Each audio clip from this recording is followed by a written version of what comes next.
there in First Samuel 25. And before I get into it, I'll just review. Let's look at what we went through in the last time. You remember so it started with Saul not getting the message from the Philistines coming to distract him from David. So once again, he does that. Talked about the fact that no matter how big of an army Saul would take to try to kill David, it wasn't going to work because God was with David, not with Saul. And we need to realize that there's nothing that Satan can do and the world can do to defeat God, because it doesn't matter how much they take and how many people fight against us. We're victorious. We might get sort of losing some battles, but we win the war. Talked about men wearing pants, women wearing dresses. Remember, Saul's covering his feet. Not giving in to peer pressure. David cut off the robe of part of Saul's skirt. Let's see. And then I guess kind of the big thing here is that David kind of left Saul. He was like, the Lord judge between me and thee. Hey, leave things to the Lord. We don't need to take everything into our hands. Sometimes we just need to say, hey, we're okay. Let the Lord judge between us. It was funny. I used that actually against this guy that was rebuking us for bringing up suicide. And he was like saying that we should stop preaching the Bible and that we were basically doing Satan's work. I was like, the Lord judge between me and thee, because that guy was wrong. It's a good verse there. And then at the end, you remember Saul says, "Oh, everything's okay." He gives this really sappy reaction, and then David doesn't just go back to Jerusalem. David actually goes and does not trust Saul, and the fact that we need to be cautious with people that really do us wrong. And not necessarily trust everybody just because they say they're sorry, doesn't mean you go back to the way things were. Don't leave yourself too emotional or too vulnerable. Anyways, we're going to get into 1 Samuel 25. Before I do, I'm going to pray. Heavenly Father, I just pray that you fill me with your spirit and help me to preach this message to the people and teach this chapter. In Jesus' name we pray. Amen. Verse number 1, 1 Samuel 25. Remember to keep a bookmark or something in there. And Samuel died. Not going to get into this, but Samuel dies. So the prophet, he's kind of like the end of the judges, beginning of the prophets. This great man of God, he dies. Okay, the one that anointed David and Saul. And all the Israelites were gathered together and lamented him and buried him in his house at Ramah. And David arose and went down to the wilderness of Paran. And there was a man in Maon whose possessions were in Carmel. And the man was very great, and he had 3,000 sheep and 1,000 goats, and he was shearing his sheep in Carmel.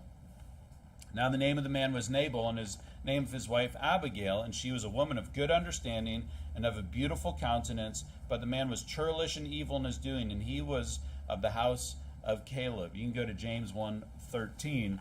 So we meet this guy Nabal. He's a terrible guy. He's a real dirtbag, okay? He's wealthy, he's powerful, he's got a lot of goods, a lot of sheep, but he's really, churlish means rude or rough, and we'll see the way that he reacts to David's men later. Whereas you see Abigail, she's like a great woman. She's understanding. I'd say she's probably a godly woman, just like as David is a godly man. Evil means a couple different things. Sometimes God does evil. It means harm, like physical harm. It also, I think in the context of Nabal, it's more of a context of immorality, being corrupt, being unrighteous. He's a wicked guy.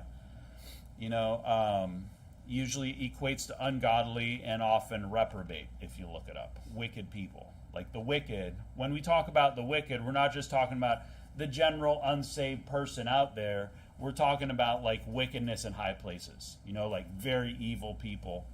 Things like that. But you see, he's also of the house of Caleb, which was a good guy. Remember, he was one of the scouts. Caleb was a great man. He had great faith. But what do you see? You see this reprobate descending from a righteous man. Okay?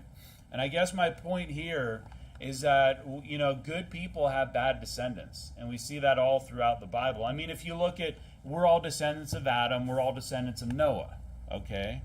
But also, how many times, have there been righteous people in the past and then their offspring is not? It's all throughout the Bible. I mean, if you look at like Abraham, Isaac, Jacob, you look at the 12 patriarchs, things fell to the wayside. It's not like everyone, just because I'm saved, just because I'm preaching here today, that my son's going to live be in church 3 times a week for the rest of his life. I mean, who knows if I am, but God willing, I will be. And my son, looks like he's on the right track, but what about his children? What about his children's children? You know what I mean? If you look at Eli, Hophni and Phinehas, reprobate children. Samuel had Joel and Abiah. They're like reprobates. His 2 sons. David, his children Absalom and Amnon. Amnon was basically raped his sister, right? You never see anything that talks about Peter's sons. I'm not saying anything, but what we have. I'm just saying that we have to be careful that we focus on our future generations, men, women, right, children, and that we all focus on the future generations, because it actually takes a lot of work. Don't just assume that because you're in church and because you believe the Bible that your kids will and your grandchildren will. And we need to put in effort for that. I mean, everybody wants like the young guys, the young ladies, maybe not the young ladies, but the young guys want 10 kids, right?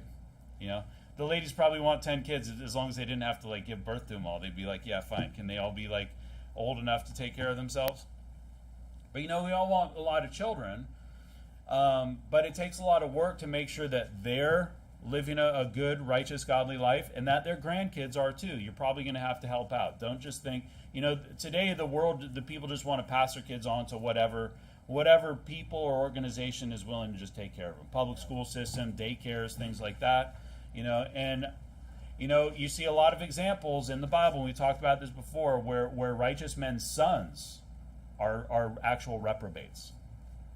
So we need to take care. James 1:13, let no man say when he is tempted, I am tempted of God. This is a separate topic. For God cannot be tempted with evil, neither tempteth he any man. So what I'm saying, this is like wickedness, okay? In that context, that was my first point. Just talking about evil is immoral, corrupt, producing sorrow. So we see this guy Nabal and Abigail. Nabal's harvesting. He's shearing his sheep. You imagine that it's a time of plenty, which we'll see he's going to be having this big feast. He's probably gathering in a lot. He's going to have a lot of excess. It means a lot of money. Okay? This is like a big time in his year, it seems, or at least one of them, when he would be harvesting and collecting. He'd be selling and have a lot of gain at this time. Verse number 1 Samuel 25, 4. And David heard in the wilderness, and Nabal did shear his sheep, and David sent out 10 young men, and David said unto the young men, get you up to Carmel, and go to Nabal, and greet him in my name. And thus shall you say to him that liveth in prosperity, peace be both to thee, and peace be to thine house, and peace be unto all that thou hast. And now I have heard that thou hast shearers. Now thy shepherds which were with us, we hurt them not, neither was there aught missing unto them. All the while they were in Carmel. Ask thy young men, and they will show thee. Wherefore let the young men find favor in thine eyes. For we come in a good day. Give, I pray thee, whatsoever cometh to thine hand unto thy servants, and to thy son David. So, I think it's kind of like David's men have been protecting his Nabal's men, right? So they have to go out and they have to take care of the sheep in the wilderness, and David's men are protecting them from I wouldn't say plunderers, but people that are coming maybe to take their sheep, protecting them from wild animals, protecting his stuff. So David is kind of like the mafia. Like if you think about it, the reality is he's kind of like the mafia, and he's going in, he's being like, hey, we need our protection money. I'm providing a service, we keep the riffraff out, we protect your stuff, make sure that you don't have any problems, and now I expect something in return. But clearly, you can go to Luke 6. Clearly, there's no contract. He probably hasn't talked to Nabal before. Now, we don't see this, but we can kind of assume. But, I would say based on what happens, it's reasonable that David and his men would be compensated for what they've been doing, because they actually have been providing a service to Nabal. But it seems that there's probably no discussion beforehand. Nabal didn't ask him to do anything. But David's men did make sure that nobody harmed or nothing harmed Nabal's goods or his men. So I got a couple points here, and based on this section, you kind of see what's going on. So David's going to go to them, sending 10 young men, and say, hey, Can you give us some of your he says, him that liveth in prosperity. This guy has tons of stuff. It wouldn't hurt him to help us out. We're living in the wilderness. You know, they have no business, David's men. So it's not like they're providing for themselves. It doesnn't really say they have any sheep or anything like that. So they depend on the people around them. My first point is this: it's good to help people out sometimes, even when they don't ask. Okay? David and his men were doing something important. And we should, I would say, sometimes be willing to give without expecting in return. I would say, the reason I say sometimes is because don't always give for free. Okay? If you're always giving, eventually you might have a little bit too much. You know, you're willing to put in extra hours at work and extra hours at work and extra hours at work. You know, you're going to work 50 hours a week and get paid for 40. Maybe do that every once in a while, but maybe eventually say, hey, boss, I need a raise. I'm putting in all this extra time. You know what I mean? Up to a point. Luke 6:35. But love ye your enemies and do good and lend, hoping for nothing again. What does that mean? Hoping for nothing back. You give. Now I would say don't give beyond what you're comfortable without getting back. Okay? But you should be happy and willing to give, not expecting anything in return. And your reward shall be great, and you shall be the children of the highest, for he is kind unto the thankful and to the evil. So my point there is we should be willing to give without receiving in return. Okay? Now, what do we have at stake here? We have the livelihood and the health and the lives of David and his men, potentially.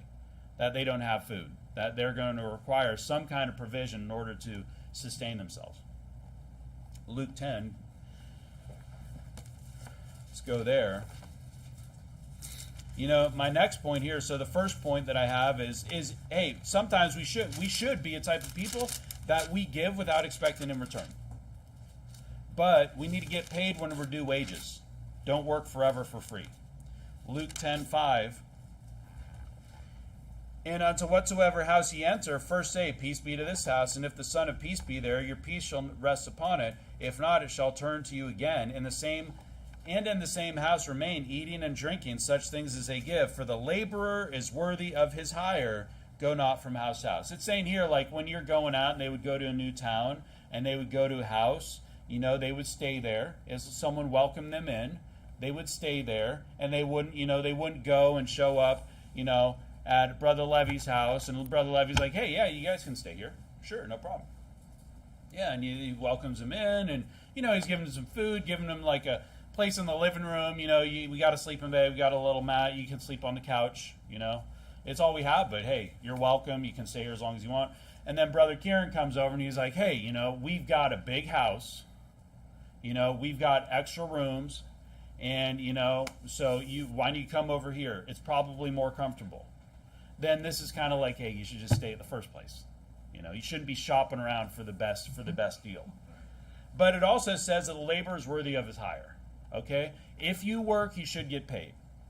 So don't let people take advantage of you, and not if people are not appreciating you and they're not willing to pay you like a what you deserve, maybe you need to find a new job type of thing.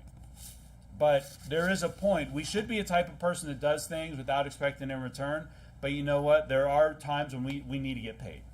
So this was a time where, hey, this is too important. This is too much work. We're doing too much for Nabal. We deserve some compensation. So this protection money is like, you know, it's legit, I think. My next point here, go to Amos 3. If you don't know where that is, you can use a bookmark, which we have on the back there. That has all of the chapters.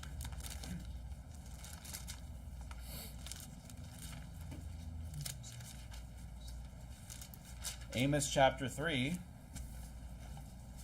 says, verse number 3 says, can two walk together except they be agreed? So, you know, we would use this to apply to many things. You could say, hey, your spouse, you know, don't marry a spouse. If you're Baptist, don't marry some United or church girl or some Anglican or some Pentecostal. You know, you could say, hey, we should not yoke up with like some church that is does not believe in soul winning, that preaches a different gospel just because we agree on, but I could also say, hey, can you really accomplish much if you don't agree with people? And usually when the agreement happens is beforehand, correct? My point is this: get things in writing beforehand. It would have been a lot better if David had talked to Nabal and said, hey, we're willing to take care of your guys, but you're going to need to compensate us. It's like when I preach things, I always like to hopefully preach things before they're a problem, because okay, we're agreed, this is what the situation is. At work, you're dealing with some bad employee, you want to talk about it and discuss things ahead. Hey, if you don't improve, we're going to let you go. That's the best thing. Whatever it is, you're going to start a business, you're going to start some type of agreement, you're going to go into business with somebody else, get everything laid out beforehand, right? Because we shouldn't need to. We really shouldn't need to. We should be able to do, business on a handshake. All right, I got you. You're a man of your word. And maybe we can. We should be able to do things in good faith, but the reality is that there's wicked people, there's selfish people, that things that happen. It's a lot better just get things in writing up front. Whatever you're dealing with. Hey, can you just, at work, hey, can you just send me an email that says the same thing? Can you just send me an email that says that you're going to do this? You're contracting some person to work on your house. Get something in writing. Whatever it is, it would have been a lot better if they'd actually talked about this beforehand and actually dealt this through, because then it would have been like a contract that they're filling out. All right, so that's my point there. When you're dealing with things, hey, it doesn't hurt. And if someone doesn't want to come to an agreement or something with you beforehand, and you're getting into like some business with them, you probably don't want to get into business with them if they're not willing to put things together up front and agree on things, how you're going to split stuff. Hey, if we start making money, I'm putting this into the business, you're putting this in, I'm putting in more, so I should be compensated more. Or at least that stuff should be addressed. You know what I mean? Get things in writing. Because the fastest way to ruin like a friendship or something like that, or a good relationship, is through business. And bad business dealings can make enemies. Go to Proverbs 1.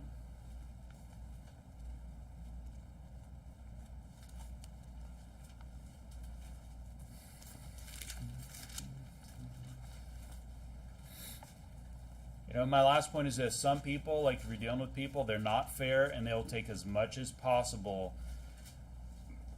even if a reasonable, because they're unreasonable. There are people out there that are unreasonable, like Nabal, and he has plenty, he could spare plenty, but he just refuses because he's unreasonable and selfish. Nabal should have compensated, and he's not going to, because he's gonna rail on David soon, but he's greedy. And he's a churlish, evil guy. So be cautious who you enter into business with. Proverbs 1:19, so are the ways of everyone that is greedy of gain, which taketh away the life of the owners thereof. This is, these people are willing to just destroy other people. Okay? Nabal's the type of person that you can imagine. He goes into business with somebody, he'll just try to crush them and get them out of the picture so that he can take everything. So a few things that we can see from that. Now let's keep going. 1 Samuel 25:9. And when David's young men came, they spake to Nabal according to all the words in the name of David, and ceased. So they say what David said. And Nabal answered David's servants and said, who is David, and who is the son of Jesse? And I think it's funny how he's like, who is David? Who is the son? He knows he's the son of Jesse.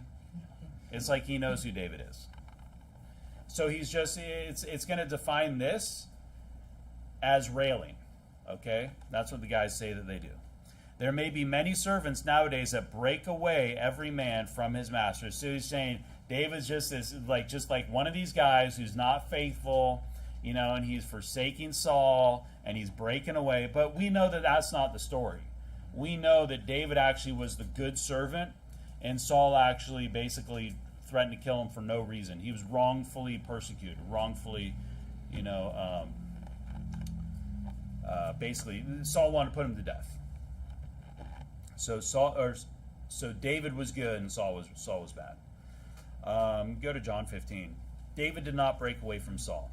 I mean, and whatever division he created, like this physical separation, was for good reason, for his safety.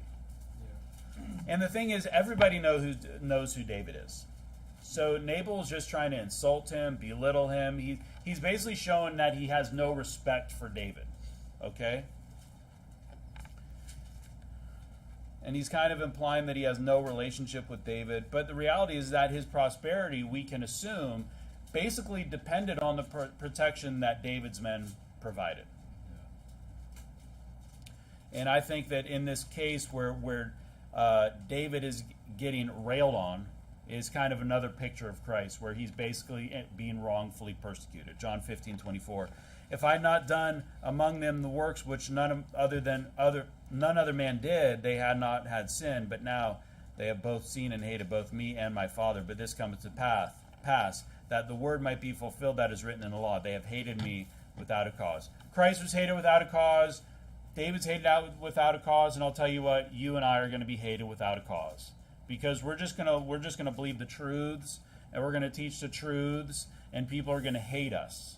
But the reality is that they don't really have a reason. It's like your personal emotions and feelings are not really a reason to hate the truth. Okay. So David's getting reproached for when all he did was good. I mean, you can't really look and see that David did anything wrong. David was humble. David was respectful to Saul. But now you see this guy who's Nabal, who's maybe he likes Saul, or he's one of these people that just hates on people. You know, he's just a hater. Let's keep going to 1 Samuel 25:11. Shall I then take my bread and my water and my flesh that I have killed for my shears and give it unto men whom I know not whence they be? And it's just kind of Nabal's haughty spirit. He's probably like, you can imagine he's probably like laughing. You know, the interaction, he's probably like, you expect me to give to him? I mean, who are these people? I've never even seen these people. You want me to give all this stuff to like these hundreds of people? I've never even seen them. Like, what are you talking about? Who's David? Who's he think he is? You think I can? Oh, look at me. Look at my hundreds of sheep, thousands of sheep. And it's kind of like the people that laugh at us at the door.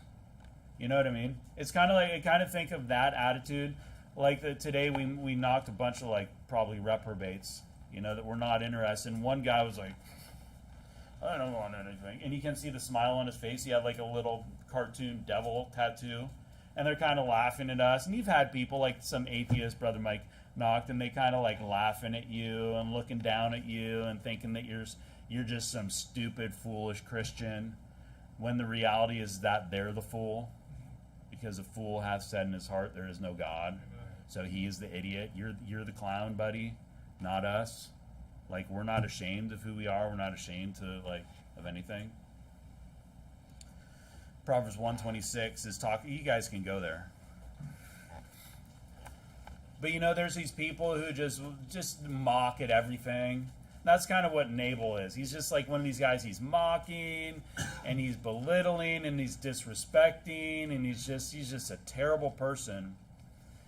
But you know what? These people that mock us and mock what we do, you know, the thing is that people like Nabal, God's going to laugh at them.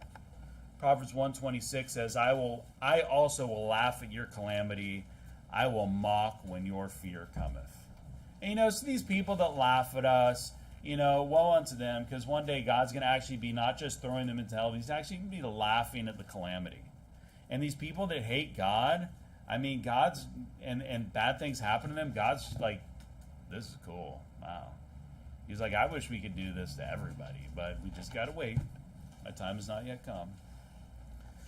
You know, so Nabal's just probably laughing, thinking that this is a big funny thing, thinking that he's so cool. And so, you know, that mentality that people have in situations like this.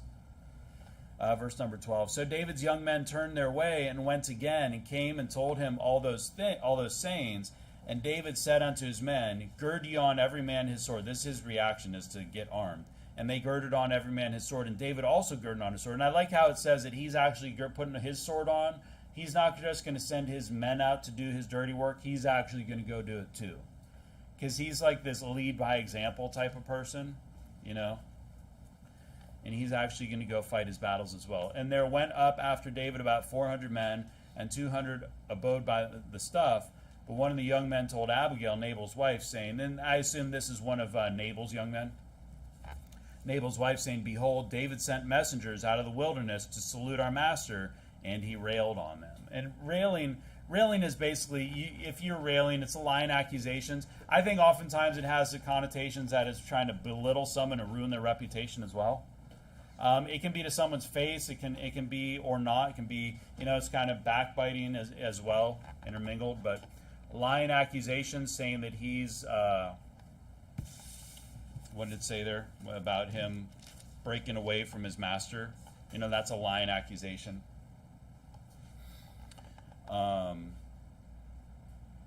And so he's basically, railing's wicked. Okay, railing's wicked. But we're not going to get into that today. Verse number 15, but the men were very good unto us, and we were not hurt. So this is where it's actually the guys, Nabal's men, are actually saying, hey, this is what they did. This is what David and his men did. Men were very good to us, and we were not hurt, implying that David's men didn't hurt them, but also potentially they weren't hurt from other outside things. Neither missed we anything, as long as we were conversant with them when we were in the fields. They were a wall unto us, both by night and day, all the while we were with them, keeping the sheep. So it seems that this wall is a protection. They're like a wall of protection around Nabal's men, around his goods, and basically around his wealth. David's men were a wall protecting them. Which kind of makes me think that Nabal doesn't even understand how his business operates. Right? If he doesn't even appreciate the fact, any good businessman would say, hey, you know what? David's doing this for us. We want him to keep doing this for us because we're prospering. We should let him know that we're thankful. That's what a good business person would do. Appreciate the people that are helping them have a successful business. But he doesn't. He belittles him. That's something that he clearly relies on for his success. He's basically destroying it. He's destroying this good thing in his life. Verse number 17. Now therefore know and consider what thou wilt do. This is the Nabal servant talking to Abigail. For evil is determined against our master and against all his household, for he is such a son of Belial that a man cannot speak to him. Now evil in this case is going to mean like physical harm, not like wickedness, because David's going to do physical harm to him. Now, it could be, it is going to be like mass murder. Let's be honest. Right? David's basically, what does he say here? He's basically going to kill all the men. It's basically mass murder for getting railed on. Now, we shouldn't go kill somebody. If someone rails on us, we shouldn't kill them. Okay? So it is a bit extreme. I think David's getting a little bit, maybe he's in a tough position. Samuel just died. I don't know. I wasn't there. But definitely physical harm is going to happen to Nabal and all his men. But also says that he's a son of Belial. We talked about this a couple weeks ago. He's a reprobate. All right, you cannot be a son of Belial and a son of God. It's impossible. And once you're a son of Belial, son of the devil, you're always a son of the devil. Because I think I drew a chart. We got the thing where you're a child of God. You're just a child of man, right? And then you have a choice at some point in your life. You can choose to be a child of God by believing the gospel. And if you reject the gospel and you harden your heart to become a reprobate, you're a child of the devil, son of Belial. And every single person, essentially, that dies without getting saved is a reprobate. And they're just like this guy. And he's reprobate, basically, his own men are going around like this guy is the son of the devil. You think they like working for him? Can you imagine if you're like, man, my boss is a son of the devil? Would you be very happy with your boss? Probably not. You'd probably just hate working for somebody like that. And who do you have following him around? Probably just people that only serve him for the money. I bet nobody likes Nabal, except those people that can maybe gain from him. Even his wife, I don't think, is very fond of him because she calls him a son of Belial as well. And she doesn't mourn for him, which we'll get to. Verse number 18, then Abigail made haste and took 200 loaves and 2 bottles of wine and 5 sheep ready dressed and 5 measures of parched corn and 100 clusters of raisins and 200 cakes of figs and laid them on asses. So she takes these animals and she takes basically this big gift for David. and she's putting all this food together, right? So meat from 5 sheep, wine, bread, some grain, some raisins, some figs. She's putting it all together, and she's going to send it off as kind of like in this way a peace offering, but really just giving him what he should have had in the first place. Go to Isaiah 65. And I've read this before, and I'm thinking to myself, why only 2 bottles of wine? Right? Why only 2 bottles of wine? You got 200 loaves of bread. So let's see, how many loaves does a guy need to eat? Let's say you eat a whole loaf. And 5 sheep, how many people does that feed? A lot. I mean, this is for like 400, 600 people, right? All this food. Why only 2 bottles of wine? Well, first off, I think Abigail's a good lady. I don't think she's sending him booze. I could be wrong, But I like to think that this is just juice. Now, why is that? Because it's a luxury item. A lot of people think that, like when it talks about wine, that it's always talking about alcoholic wine. And they say, what's the big deal? Well, I'll tell you what, like juice is a luxury item. When we get together and we just drink water and coffee, I wouldn't say that those are necessarily luxuries. But when we get around and we have some juice, right? With lunch, sometimes we have special lunches and we have juice, and it's like, man, this is so good. And if you ever have juice at home, it's like enjoyable. Like we have lemonade today, right? And it's like, man, this stuff is so good. And it's so much different, but than just water, but it takes a lot of effort to make it. But I think that the reason there's only 2 bottles of wine is because it's a luxury item and it's not something that everybody was drinking. Not everybody's going to drink this stuff. It's basically for David. Okay, that's like a special thing for him. And I tend to think that this is non-alcoholic, that it's just juice. Isaiah 65, verse 8. Thus saith the Lord, as the new wine is found in the cluster. So what does that mean? There's wine that's found in the grape that's still on the vine.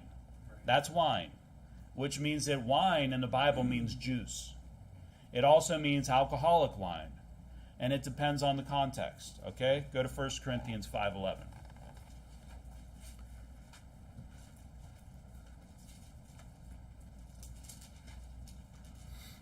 So we often talk about the fact that when we're talking about wine and alcohol, because we're teetotalers here, we don't drink at all, we don't drink anything, and this is a good reason right here. Well, there's many good reasons.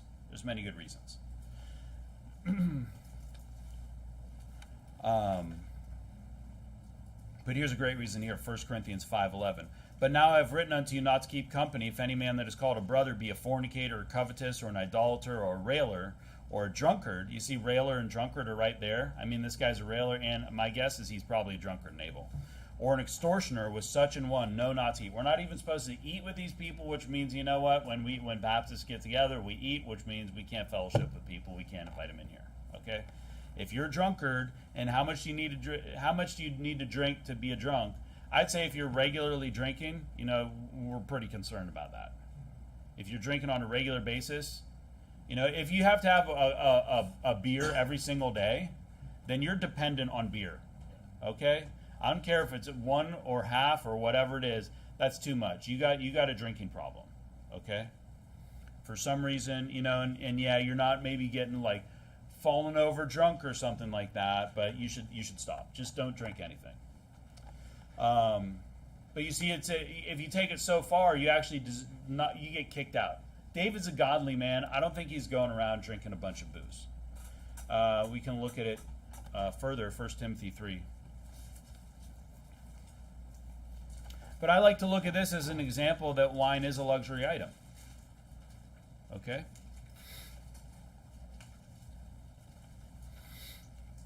And so when you see things like this, 1 Timothy 3, let's go to 3:3, not given to wine, no striker, not greedy of filthy lucre, but patient, not a brawler, not covetous, qualification for pastors, some of them there. Go down to verse number 8. Likewise must the deacons be grave, not double-tongued, not given to much wine, not greedy of filthy lucre. I think there's 2 applications we can take from here. 1, you're not a boozer, you're not an alcoholic.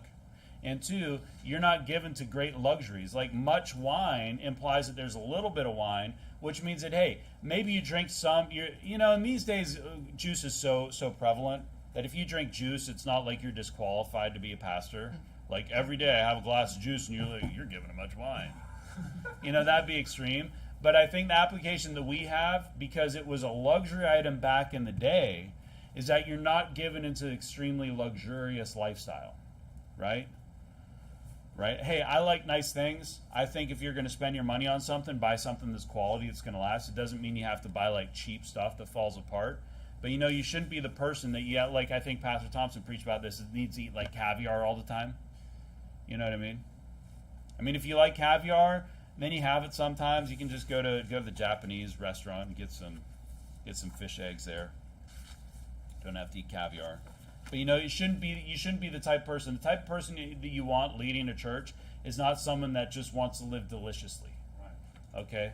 Because then that mentality is probably going to pervert them. And they're going to turn things into how can I get more money so I can live a more luxurious lifestyle like Kenneth Copeland. So anyways, I just want to kind of make that point that I think there's only 2 bottles of wine because it's a luxury item. It wasn't going for all the 400 guys. So that's kind of evidence there that juice is a luxury item. Okay? Let's keep going to 1 Samuel 25:19. It's a long chapter, so I need to pick it up. And she said unto her servants, this is Abigail, go on before me, behold, I come after you. But she told not her husband Nabal. And it's a real shame when the wife needs to take care of the man's business. Right? And that's what she's doing here. The husband's getting into all these problems. The husband's doing all these stupid things, not thinking, going out, causing problems. Maybe in our life, what is it? Keeps losing a job, can't hold a job, has some kind of terrible with finances, just keeps screwing everything up, and the wife needs to come and fix all the man's problems. You know what? The wife, we're going to see here, the wife plays an important role. The woman plays an important role. And if she's going to help the man take care of things, amen, that's great.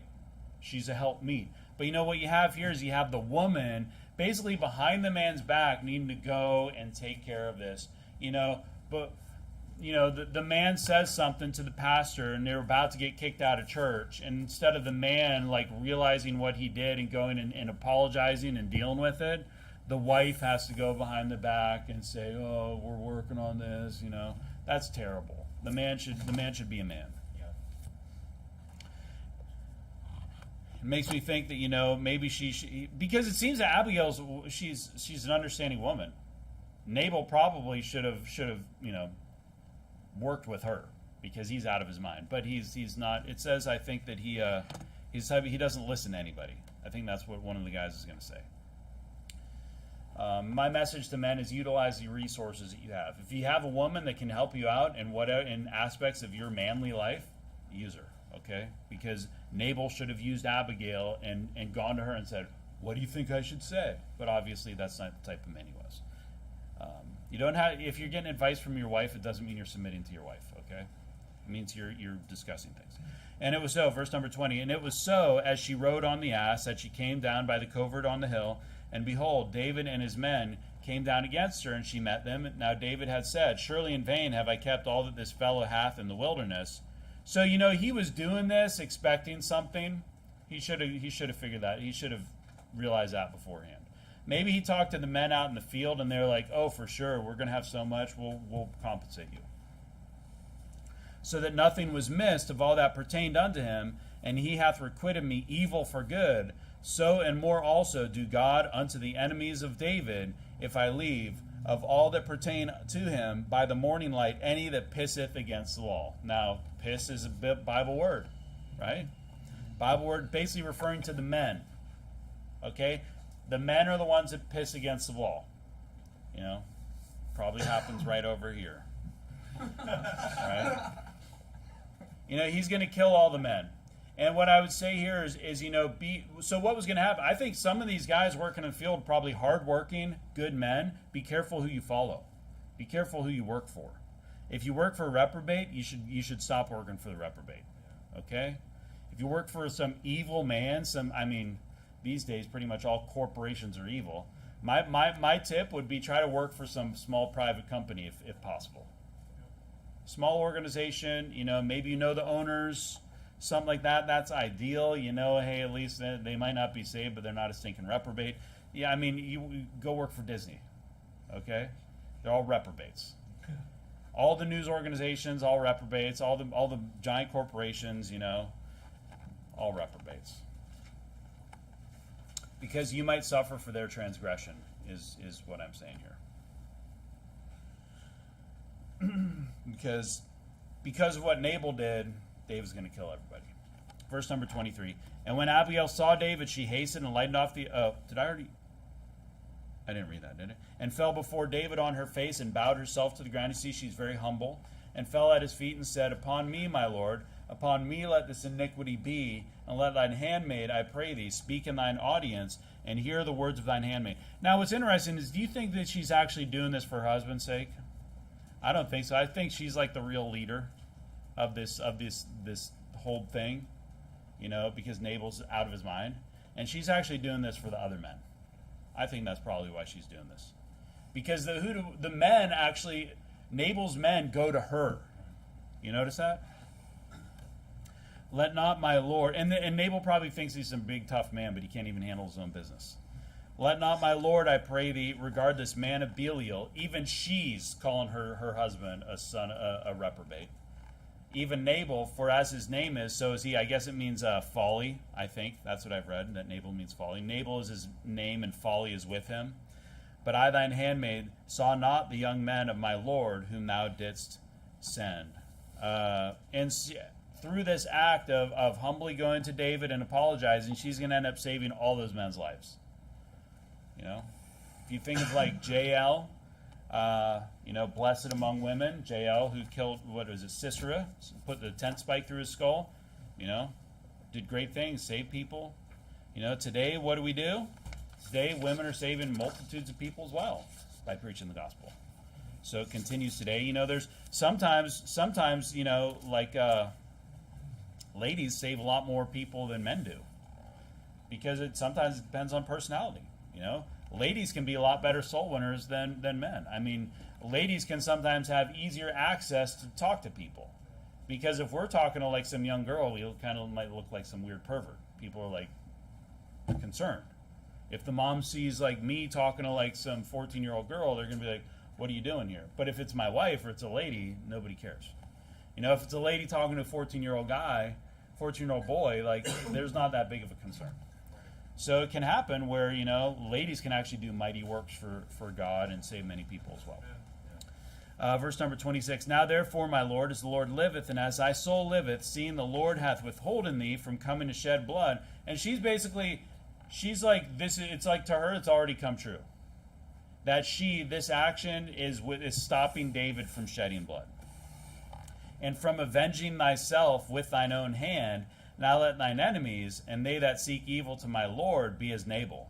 And now this blessing which thine handmaid hath brought unto my Lord, let it even be given unto the young men that follow my Lord. So she's saying, hey, this blessing, all these goods, this is for you, and don't do this because this is a bad idea. You're going to shed blood. You're going to avenge blood with yourself. Well, what are we supposed to do? What did he say in the previous chapter? The Lord judge between me and thee. And David, I don't think it was right for David to just go and kill all these men. Okay?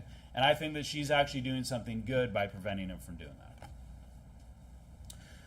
that. And it's kind of interesting because she's kind of like, it's almost like it's like this curse against her own husband. Now let thine enemies and they that seek evil to my Lord be as Nabal. It's kind of like she's just she's just like hoping that he dies. And you know what? Here's the reality. If your spouse is a reprobate, there's really nothing wrong with praying that they die. Sounds pretty harsh, but you know what? Every reprobate, the world is better off if they're not here anymore. Yeah. That's just the reality.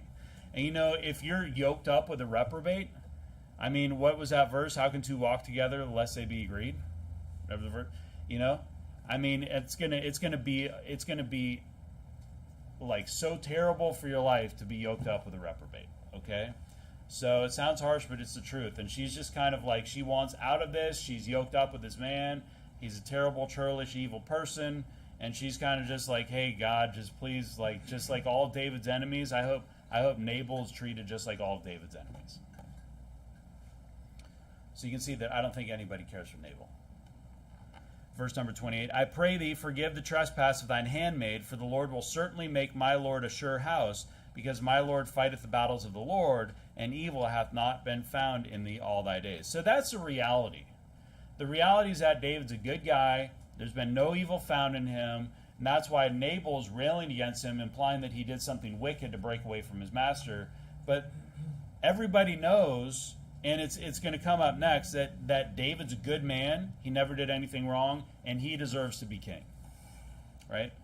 And I think that she maybe feels that she's a little bit out of line because she's getting involved in this business. But, sometimes you might need to cross a line at a little bit of risk to do something that's right.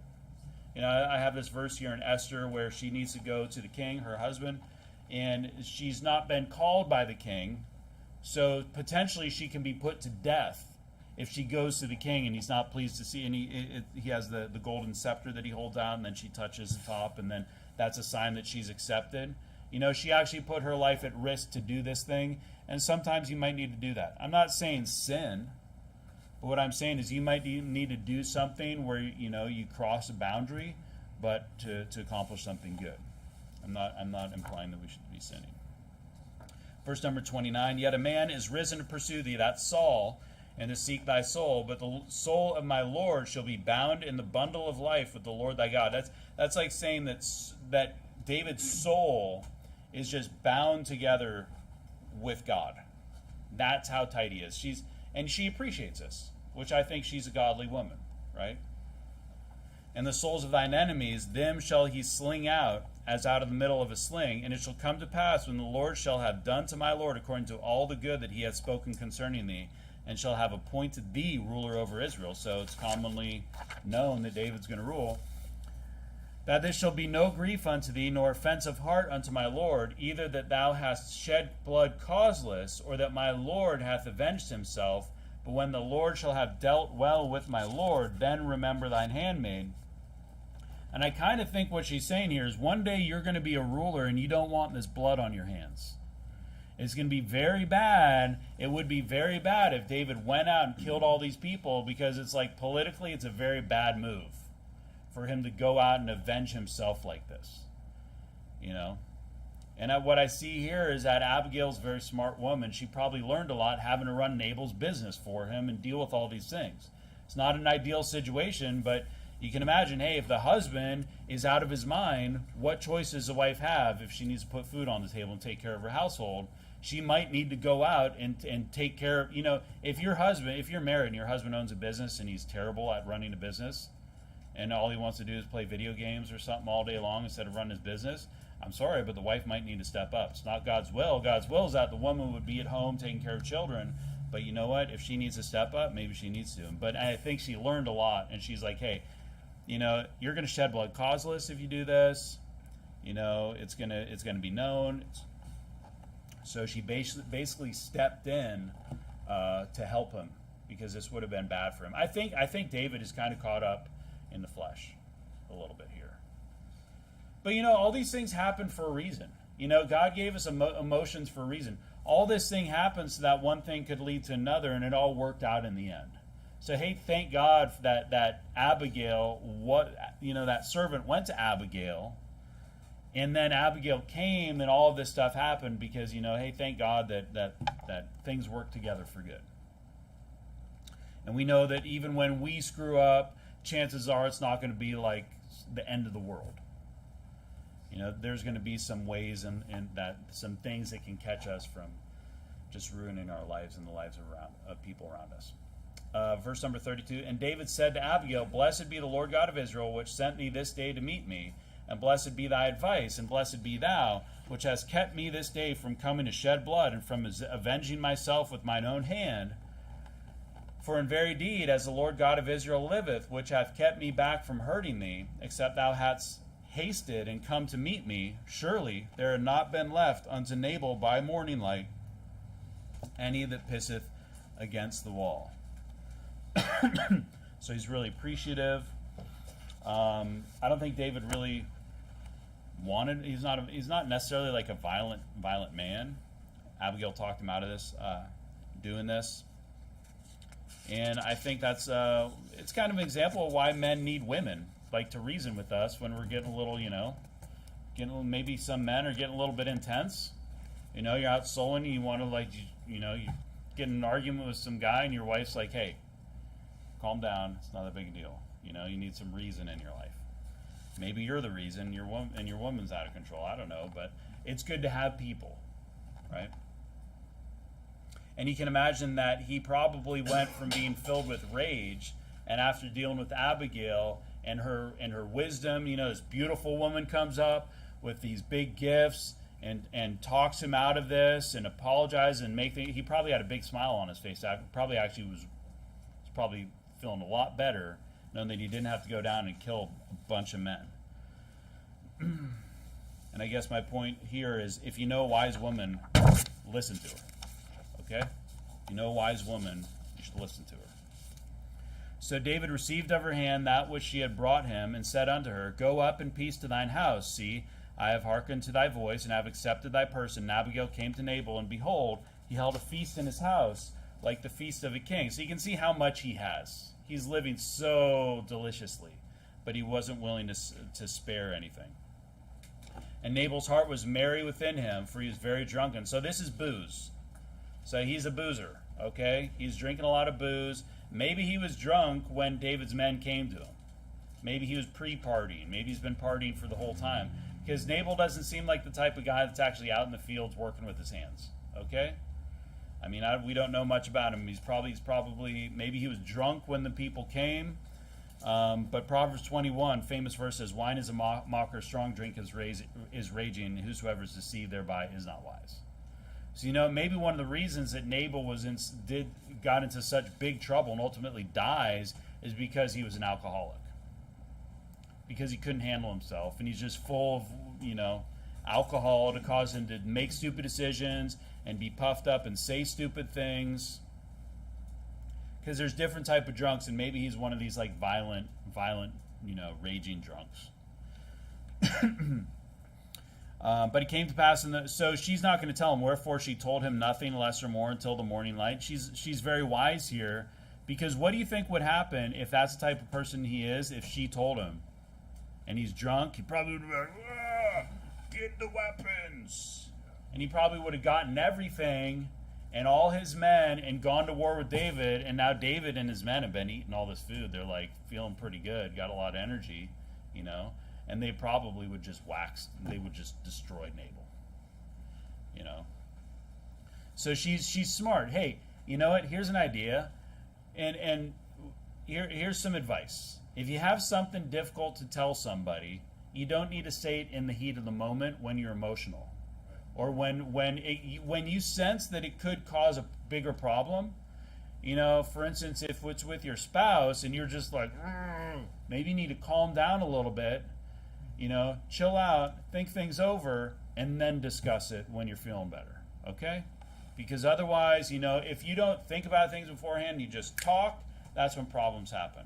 Now, I'm not saying don't ever talk about anything, because there's some things that it's not going to be easy. You need to deal with things, but sometimes you need to be strategic about when you talk about things. Sometimes it's better not to be right now. Maybe it's better to do it tomorrow or next week or something like that, okay? So she's very smart. She understands her husband. But it came to pass in the morning, when the wine was gone out of Nabal, and his wife had told him these things, that his heart died within him, and he became as a stone. So this is like, what does alcohol do when it gets these people this false impression that they're like invincible or strong? Is there a term for that? What's that? Yeah, but like, where they think they can do anything. Liquid confidence. Yeah, liquid confidence. Liquid courage. Yeah, liquid courage. There you go. It's that, right? This is like what he has, but then what happens in the morning when it's gone? He's totally weak and spineless. And he's like deathly afraid. He's like, I had no idea. I said that. Oh. And you can see it as like he was so deathly afraid of the situation that he is and the gravity of the situation that basically he could have died. And he was like that close to death, but his wife saved him, that he just can't handle it.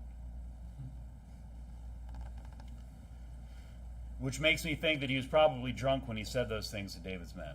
You know, here's the thing. If you drink alcohol, it's going to make you say stupid things and do stupid things, and sometimes there's going to be things that you do that you don't even know that you're doing it. You ever heard about people that black out? You know, I guarantee you there's people that go out drinking, they're having a great time, and they drink, and then they don't know what's happened, then they wake up burning in hell. Yeah. You know, drinking's going to get you into all kinds of trouble. It's not worth it. It's not worth it. I mean, hey, the sober life is so much more enjoyable. Yeah. You know, hey, here's your problem. It's like my AM serving. If you can't get joy, you know, if you need a drink to get joy, then there's a problem that's much bigger than drinking. That is, you need to find joy in just life. Because you know what? I'm so much happier sitting around at home, not drinking, not smoking, not doing any of those things, and just chilling, and then you wake up and you feel fine. Yeah. I mean, goodness, like these people that go out drinking and then they're just complaining about their hangover and feeling miserable the next day, you know, and they're still drunk in the morning. Right. They're miserable. It's a miserable thing. Yeah. It's not fun. It's not worth it. Amen. Children, don't do it. You know, you will do so stupid things. He almost died. He almost died because of his, as far as I'm concerned, because of his alcohol. And I think if she had told him, he would have gone out and he would have basically died. And he does die. I mean, his heart. Did we read that? But it came to pass in the morning when the wine was gone out of his wife that his heart became as a stone, like comatose. He's like, and then like he can't move. Like you can imagine, they just lay him up. And it came to pass after about 10 days after that, the Lord smote Nabal that he died. And you know what? I think people were probably pretty happy when he died. Right? I think Abigail was happy. I think she felt some relief. I think his men were probably a little bit happy that they didn't have to deal with him anymore. And when David heard that Nabal was dead, he said, Blessed be the Lord, that hath pleaded the cause of my reproach from the hand of Nabal, and hath kept his servant from evil. For the Lord hath returned the wickedness of Nabal upon his own head. And David sent and communed with Abigail to take her to him to wife. So, you know, let God avenge us. You know, Deuteronomy 32:35 says, To me belongeth vengeance and recompense. You know, New Testament says, Vengeance is mine, thus saith the Lord, right? Leave things to God. We don't need to take all the things into our own hands. You know, you might feel like you really need to do something about something sometime, and maybe you need to have a conversation with somebody. But you know, something like this, you know, we don't need to deal with it. Let God deal with it.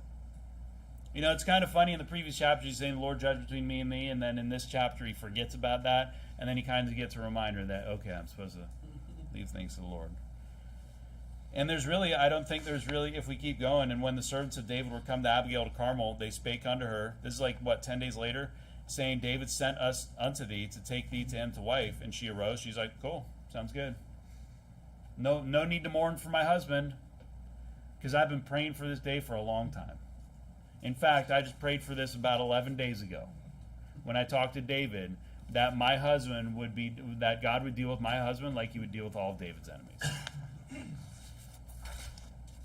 You can go to Genesis 2. Came to Abigail to Carmel, they spake unto her, saying, David sent us unto thee to take thee to him to wife. And she arose and bowed herself to her face to the earth, and said, Behold, thine enemy, let thine handmaid be a servant to wash the feet of the servants of my Lord. And you can see she's also a very humble woman. And you know, my message, I don't have anything here, is that, you know, there's a lot of like focus on men in like the new IFB and men in the Bible. We got men prophets, right? When you might have a prophetess or something, but the books in here are written by men. And I think the reason for that is that God wants men to lead. And that's why he has men leaders, because men are supposed to step up to lead, and you know, women are supposed to follow, but men are supposed to be men that lead so that women are happy and pleased to follow. Okay, so the examples that we have are for men to lead. But you know, the Bible applies to women too. You know, the qualifications of pastor, other than being the husband of one wife, you know, hey, it's great for all men to fit those, to meet those things. It's also great for women, you know. There's all the things, the teachings for men, unless it's very specific in terms of gender, they apply to women too. Hey, women should be humble. Women should be soul winners. Women should be meek and have great faith and things like that. So God loves women. I would tend to think, I preached a sermon. I said maybe God loves women more than men, because he wants men to take care of them. He wants men to go out and fight all the battles and do all the things, and then he wants a woman to be able to relax at home. I know she's not relaxing, but she's in the safety of the home, not having to go out and fight the battles and deal with all the crazy stuff out there. He wants her protected. Just like if a man has a daughter, hey, the son needs to go off and do all kinds of fight battles and do all this hard work, but he wants his daughter to be taken care of. Right? So don't feel like God's the same way. He wants his daughters to be taken care of. And sheltered, from the world and things like that. So I would say that, just keep this in mind, ladies, that the Bible applies to you too. It's not just one gender. It's to everybody. Verse number 42, and Abigail hastened and arose and rode upon an ass with 5 damsels of hers that went after her, and she went after the messengers of David and became his wife. David also took Ahinoam of Jezreel, and they were also both of them his wives, but Saul had given Michal his daughter, David's wife, to Phalti, the son of Laish, which was of Gallim. And I mean, that's just wicked to just take your wife away, but Michal is not a very good lady anyways. I don't think David's really bent out of shape over that, because it's going to come a point where she's mocking him, and he just says basically nuts to you. We're done. And then he has nothing to do with her. But here's the thing, in the Old Testament, people had multiple wives. Men did, but that's not God's plan. Genesis 2:24 says that we're supposed to be one flesh, man and woman. It doesn't say men and his wives are supposed to be one flesh. And actually in the Deuteronomy, when it was talking about the if they were going to set a king over Israel in 17:17, it says, neither shall he multiply wives to himself, talking about the king. A man should have one wife. It's always been like that. But there were other times you can imagine in the beginning of Adam, not Adam and Eve, because Adam only had one wife. But, when they were having big families and they had multiple wives, it was kind of the downfall of Solomon. So just because you see people like David having multiple wives doesn't mean it's right. Okay? So we can look and we can say that, hey, that's not God's will. We're not all of a sudden going to start saying that men should have multiple wives because this guy in the Bible had multiple wives. God does not want us to have multiple wives. He wants us to only have one wife. I'll wrap it up. We had Nabal, son of Belial. Talked about the fact that good people have bad descendants. Talked about, the protection money and those things. We should be willing to do things for people without expecting a return, but there comes a time when you need to get paid, so you don't work for free forever. Okay, get things in writing beforehand. And there's some people you just don't want to go into business with because they're wicked. David's men provided the service. Nabal doesn't want to give it to him. Nabal actually insults and rails against David, and I think he's probably wasted at the time, and spewing his mouth off. Abigail has to go and save all of the men, Nabal's men, by essentially giving this offering and apologizing. And she seemed like a really great woman, very smart, very, very wise in terms of dealing with people. And then Nabal dies when he hears the truth that he was basically going to die, right? And David was going to come and kill him. When he actually hears that, he's terrified. He probably can't imagine the words that he doesn't even know the words that he said. Who knows? And then David marries her because he thinks she's quite the catch. But it's not God's plan for men to marry more than one. With that, one woman. With that, let's just close. Heavenly Father, I thank you so much for this day and for the salvation.